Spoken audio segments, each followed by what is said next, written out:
কুরবানির শেষ সময়ে মুসাফির কিংবা মুকিম এদের হুকুম কি?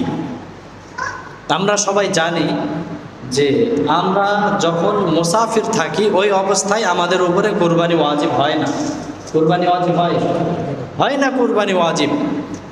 কিন্তু আপনি এমন অবস্থায় মুকিম হয়ে গিয়েছেন, মানে বাসায় চলে এসেছেন, যে আরও 1 ঘন্টা কিংবা 2 ঘন্টা কিংবা কুরবানি দেয়া যাবে এই পরিমাণ সময় কুরবানির আছে। মানে কুরবানি দেয়া যায় কয়দিন মোট? 10 তারিখ, 11 তারিখ আর 12 তারিখ, পুরা দিনটা, রাত কিন্তু না।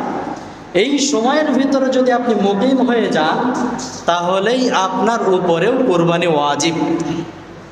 ঠিক এর বিপরীতে আপনি মুকিম আছেন, অলসতা করতে করতে কিংবা কোনো কাজের ঝামেলায় কুরবানি করেননি এবং সময়টা গড়াতে গড়াতে কুরবানির একদম শেষ সময় চলে গিয়েছে, আর ওই সময়ের আগেই আপনি যদি মুসাফির হয়ে যান তাহলেও কিন্তু আপনার উপর থেকে কুরবানিটা সাকেত হয়ে যাবে, মানে রহিত হয়ে যাবে।